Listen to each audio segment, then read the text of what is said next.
Hello दोस्तों, उम्मीद है आप सब बढ़िया होंगे और बेहतर महसूस कर रहे होंगे।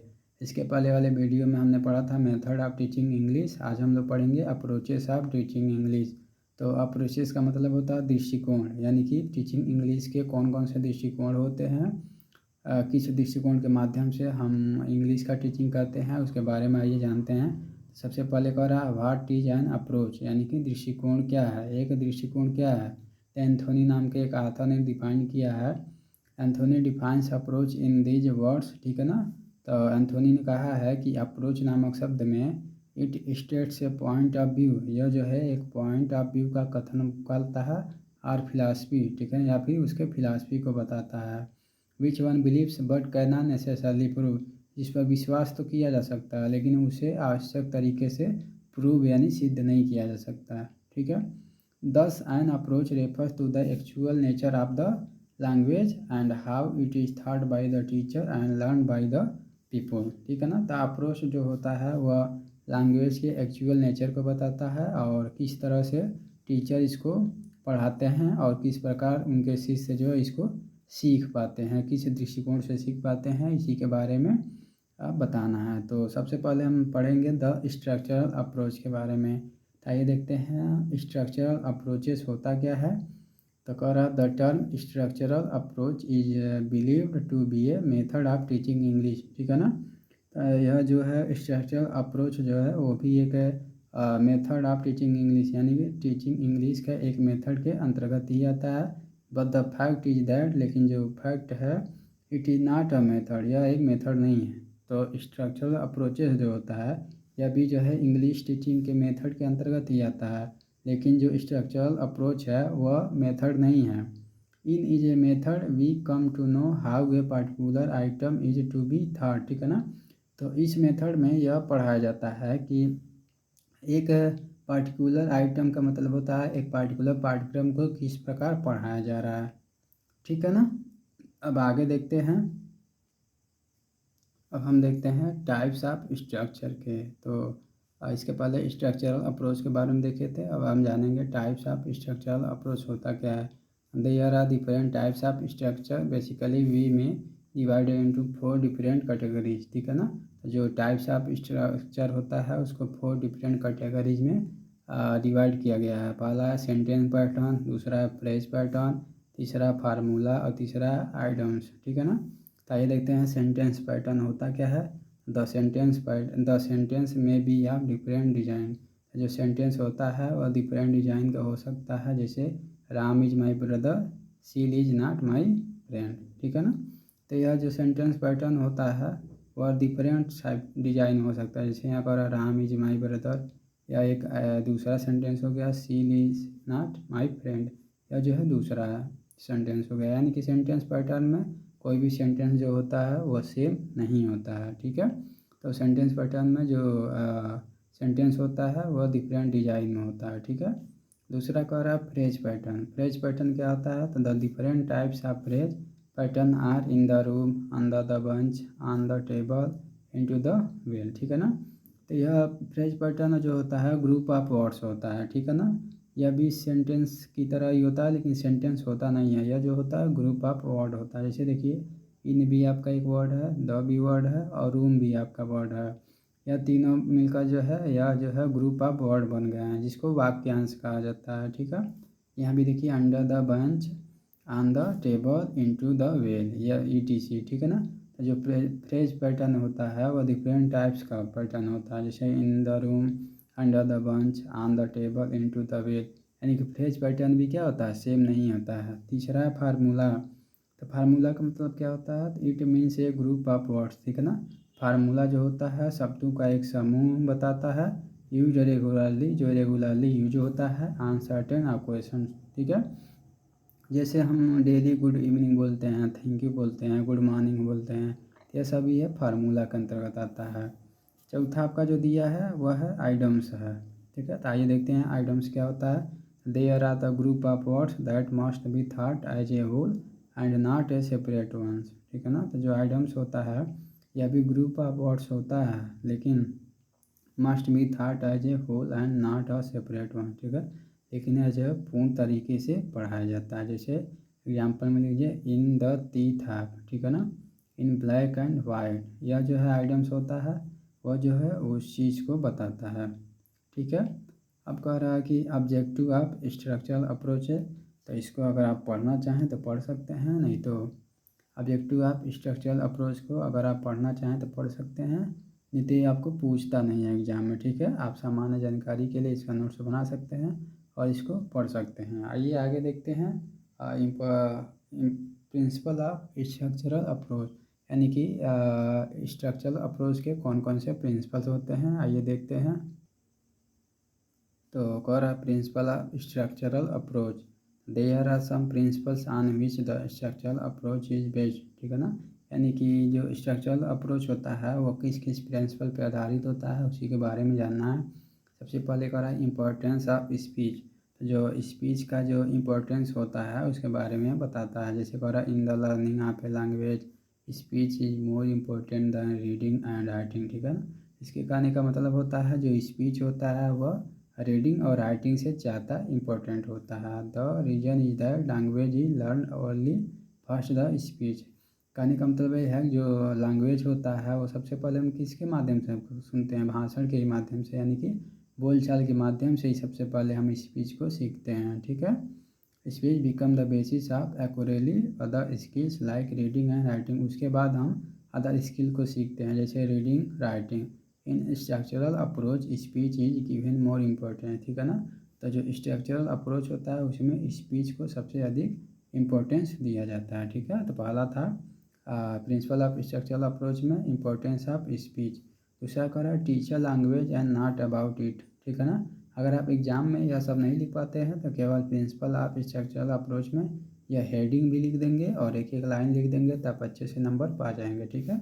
तो दूसरा है teacher language and not about it, तो इसके बारे में देखिए जो बताया है, आप अगर नोट्स बनाना चाहें तो बना सकते हैं, नहीं तो ऐसे छोड़ सकते हैं, ठीक है, केवल हेडिंग आप लिख सकते हैं। तीसरा कह रहा है फार्मेशन ऑफ लैंग्वेज हैबिट्स, ठीक है ना, तो जो भाषा की आदतों का जो फार्मेशन होता है वह किस प्रकार होता है इसके बारे में यह विस्तृत तरीके से बताया है, आप चाहें तो इसका नोट्स बना सकते हैं। चौथा है मीनिंगफुल सिचुएशन, ठीक है ना, तो जो मीनिंगफुल सिचुएशन होता है प्रिंसिपल ऑफ स्ट्रक्चरल अप्रोच में वो क्या क्या होता है उसके बारे में आपको यहाँ से लेकर यहाँ तक विस्तृत जानकारी दी गई है, ठीक है। और पांचवा है पीपुल्स एक्टिविटी, यानी पीपुल्स की कौन कौन सी एक्टिविटी होती है प्रिंसिपल ऑफ स्ट्रक्चरल अप्रोच में, इसके बारे में आपको यहाँ से बताया गया है, ठीक है ना। आपका जैसे कह रहा है पीपुल्स एक्टिविटी में the students are expected to be very active for learning the language, तो जो पीपुल्स होते हैं वो इस लैंग्वेज को सीखने के लिए काफ़ी ज़्यादा एक्टिव होते हैं, ठीक है ना। तो कौन कौन से स्ट्रक्चर अप्रोच के माध्यम से peoples activity given more importance as compare to teachers activity, ठीक है ना। तो इस पीपुल्स एक्टिविटी में जो पीपुल्स होते हैं ना वो स्ट्रक्चर अप्रोच को ज़्यादा महत्वपूर्ण देते हैं, यानी कि इम्पोर्टेंस देते हैं as compare to teachers activity, ठीक है ना। अब करा move ever the best teaching takes place ई बात the teacher and the are activity involve, ठीक है ना। तो उस समय ज़्यादा और प्रभावी हो जाता है जहाँ पे टीचर और स्टूडेंट दोनों क्या करते हैं इन्वॉल्व होते हैं। तो अगर आप ये सब चीज़ें नहीं लिखना चाहते हैं तो केवल हेडिंग आप एग्जाम में लिख देंगे तभी अच्छे नंबर पा जाएंगे। अब छठवां कह रहा है teaching one item of language eight A time, ठीक है ना, तो उसके बारे में यहाँ पे बताया है, तो इसको भी आप लिख लीजिएगा teaching one item of language eight A time. आइए आगे देखते हैं। आगे कह रहा है मेरिट्स ऑफ स्ट्रक्चरल अप्रोचेस, यानी कि जो स्ट्रक्चरल अप्रोच होता है उसके कौन कौन से मेरिट्स होते हैं, यानी कौन कौन से गुण होते हैं उसके बारे में जानते हैं। तो पहला है this approach is sound because it is based on psychological and linguistic principle, ठीक है ना। तो जो आपका स्ट्रक्चरल अप्रोच होता है ना उसको साउंड भी कहा जाता है क्योंकि यह जो है साइकोलॉजिकल और लिंग्विस्टिक प्रिंसिपल पे आधारित होता है, ठीक है। ऐसा करा the student remain active through out the teaching learn processing, जो स्टूडेंट होते हैं ना वो बार बार क्या होते हैं एक्टिव होते हैं या स्ट्रक्चरल अप्रोच के माध्यम से सीखने के लिए।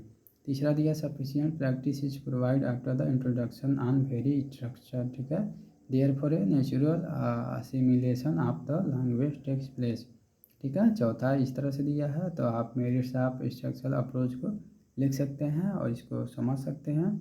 और अगर आप इतने सारे नहीं लिख पाते हैं तो अपनी भाषा में इसको बस समझ लीजिए और अपनी भाषा में वहाँ पर लिख दीजिए, तब भी एग्ज़ाम में अच्छे नंबर पा जाएंगे। ठीक है, तो यह है आपका मेरिट्स ऑफ स्ट्रक्चरल अप्रोच। अब इसके आगे आते हैं डीमेरिट्स और डीमेरिट्स ऑफ स्ट्रक्चरल अप्रोच। तो आइए देखते हैं कौन कौन से डीमेरिट्स होते हैं इसके। पहला है to teach through this approach text book should be specially prepared on the basis of selected and graded structure. ठीक है, तो इसको पढ़ने के लिए आपको क्या करना पड़ता है, स्पेशली क्या करना होता है, prepared on the basis of selected and graded structure. ठीक है, तो आपको ऑलरेडी जो है सेलेक्टेड एंड ग्रेडेड स्ट्रक्चर पे काम करना पड़ता है, जिसके लिए आप क्या करते हैं, टेक्स्ट बुक्स को आसानी से क्या करते हैं, तैयार कर सकते हैं। ठीक है, एंड वोकेबुलरी आइटम्स, जो आप वोकेबुलरी आइटम्स होता है उसको भी आप इसे स्ट्रक्चरल अप्रोच के माध्यम से तैयार कर सकते हैं। Preparation of this books require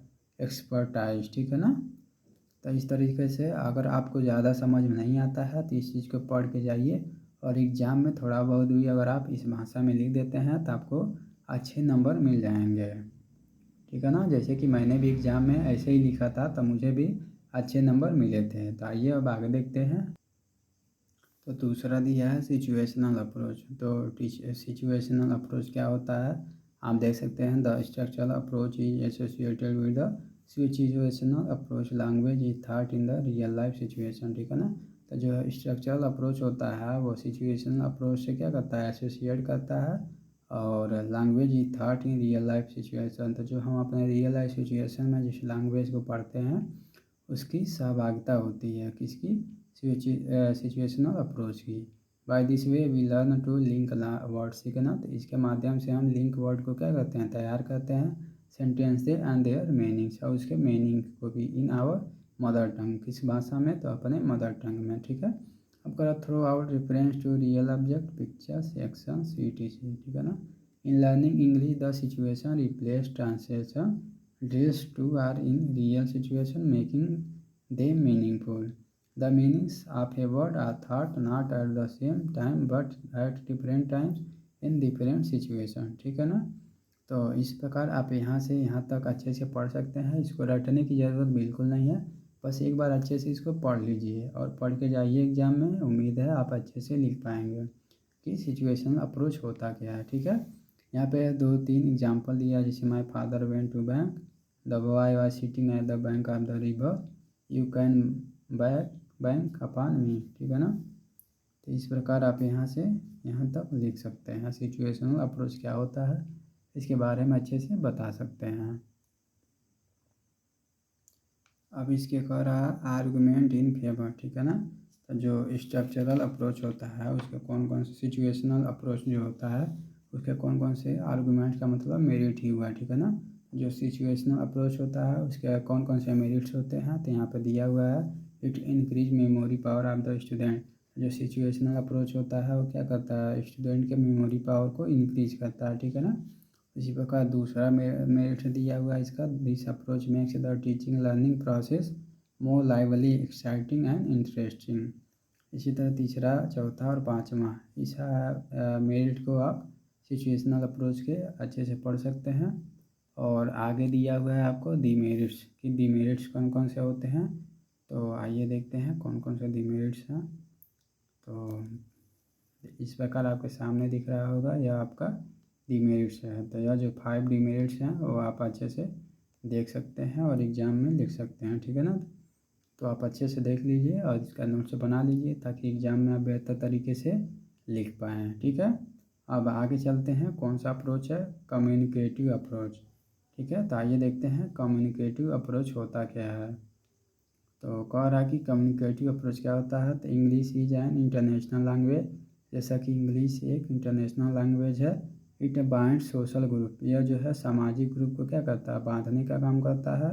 it is used as a language of communication all over the world to exchange of one's emotions. ठीक है ना, तो यह जो है इमोशन के एक्सचेंज को क्या करता है, संसार के एक दूसरे से जोड़ता है। Thought are to give and take information. ठीक है, it is a big means, it can be in the form of verbal, written and even gesture. English has grown in proportion to the number of users in the world are over. ठीक है, तो आप communicative approach में यहाँ से यहाँ तक अच्छे से पढ़ सकते हैं, इसका नोट्स बना सकते हैं और एग्ज़ाम में बेहतर तरीके से लिख पाते हैं। ठीक है, तो आइए अब आगे चलते हैं।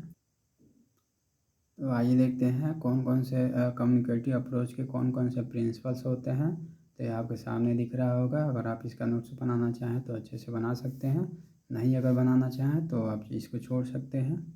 जैसा कि आपके सामने दिया हुआ है प्रिंसिपल ऑफ कम्युनिकेटिव अप्रोचेस। ठीक है ना, तो इसका अगर नोट्स बनाना चाहते हैं तो अच्छे से बना लीजिए, आगे एग्जाम में आपको काम आ सकता है। ठीक है ना, जैसा कि आपके सामने यह दिख रहा होगा। तो आइए अब इसके मेरिट्स और डिमेरिट्स के बारे में बात करते हैं। अब यहाँ कह रहा है merits of the communicative approach. तो कम्युनिकेटिव अप्रोच के कौन कौन से मेरिट्स यानी कौन कौन से गुण होते हैं ये आपके सामने दिया हुआ है। ठीक है ना, पहला by this approach student develop their confidence and try to do better. तो जो कम्युनिकेटिव अप्रोच होता है इसके द्वारा स्टूडेंट जो होते हैं अपने कॉन्फिडेंस को बढ़ाते हैं, विकसित करते हैं और अच्छे करने की कोशिश करते हैं। ठीक है ना, इसी प्रकार दूसरा दिया हुआ है they are acquainted with rules of grammar, यानी कि जो ग्रामर का रूल्स होता है उसको सीखते हैं and communicate properly it given context. ठीक है ना, तीसरा इस तरह से मेरिट से दिया हुआ है, चौथा है दिया हुआ है, पांचवा दिया हुआ है दे इम्प्रूव देयर प्रोनाउंसिएशन। तो जो कम्युनिकेटिव अप्रोच होता है वे हमारे प्रोनाउंसिएशन को क्या करता है, इम्प्रूव करता है। इस प्रकार इस मेरिट से आप कम्युनिकेटिव अप्रोच को आसानी से नोट्स बना सकते हैं और लिख सकते हैं। अगर आप नोट्स बनाएंगे तो हम आपको उम्मीद कर दिलाते हैं कि आप बेहतर तरीके से एग्ज़ाम में लिख पाएंगे। आइए इसके डीमेरिट्स के बारे में बात करते हैं कि इसके कौन कौन से डीमेरिट्स होते हैं। तो यह आपके सामने दिख रहा होगा कि इसके कौन कौन से डीमेरिट्स हैं। तो इस प्रकार आप इसके डीमेरिट्स को भी लिख सकते हैं। डीमेरिट्स आप कम्युनिकेटिव अप्रोच के लिख सकते हैं जैसा कि आपके सामने दिया हुआ है। इसका नोट्स आप बना सकते हैं और एग्ज़ाम में लिख सकते हैं। ठीक है ना, तो आइए अब अगले अप्रोच के बारे में चलते हैं, बात करते हैं। अगला दिया है ऑडियो लिंगुअल अप्रोच, यानी कि ऑडियो लिंगुअल अप्रोच होता क्या है। तो ऑडियो लिंगुअल अप्रोच है an important role of listening aspect. ठीक है ना, या जो है सुनने में ऑडियो लिंगुअल अप्रोच जो होता है इम्पोर्टेंस भूमिका निभाता है।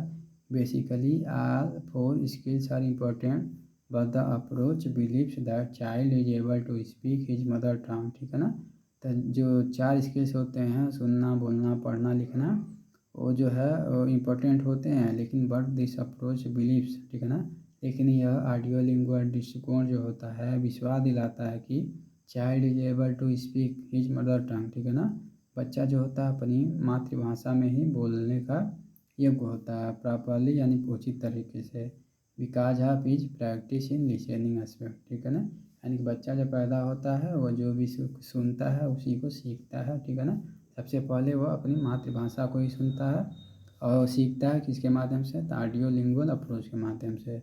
सो listening aspect should be emphasise in learning of second language. ठीक है ना, तो यह जो है ऑडियो लिंगुअल अप्रोच का यह डिफिनीशन है, आप अच्छे से पढ़ सकते हैं। और आगे दिया है प्रिंसिपल ऑफ द अप्रोच, यानी कि principle of the audio lingual approach, यानी कि ऑडियो लिंगुअल अप्रोच के कौन कौन से प्रिंसिपल होते हैं यहाँ पे आपको दिया गया है। ठीक है ना, और किसके अनुसार, तो according to Newmark and tiller के अनुसार। तो इस प्रकार आप लिख सकते हैं। यह तीन अप्रोच है, प्रिंसिपल दिया हुआ है ऑडियो लिंगुअल अप्रोच के, जिसको आप अच्छे से लिख सकते हैं जैसा कि आपके सामने दिख रहा होगा। तो इसको आप अच्छे से अपने नोट्स कॉपी पे लिख लेंगे और एग्ज़ाम के टाइम पढ़ के जाएंगे। यहाँ पे आपके नीचे सामने दिया है bright side of the approach, यानी कि ऑडियो लिंगुअल अप्रोच के कौन कौन से ब्राइट साइड होते हैं इसको आप देख सकते हैं। इसका भी अगर नोट्स बनाना चाहें तो आप अच्छे से बना सकते हैं जैसा कि आपके सामने दिया है। This approach as following bright side, यानी कौन कौन से ब्राइट साइड्स होते हैं ऑडियो लिंगुअल अप्रोच के, इसको बना सकते हैं। और अगला नीचे दिया है dark side of the approaches. ठीक है ना, तो इस प्रकार यह जो है अप्रोचेस इन टीचिंग इंग्लिश समाप्त होता है। उम्मीद है आपको सारे अप्रोचेस अच्छे से समझ आए होंगे। सबसे पहले आप क्या करिएगा, नोट्स बनाइएगा और नोट्स बना के और इसको अच्छे से पढ़िएगा ताकि आप बेहतरीन तरीके से पढ़ पाएँ। तो उम्मीद है आपको वीडियो अच्छा लगा होगा, और वीडियो अच्छा लगा होगा तो चैनल को सब्सक्राइब कर देंगे, लाइक कर देंगे और ज़्यादा से ज़्यादा शेयर करेंगे ताकि हम ऐसे ही आपके सामने अच्छी अच्छी वीडियो बना के नोट्स देते रहें। धन्यवाद। आप अपने लक्ष्य तक जल्द से जल्द पहुँचें।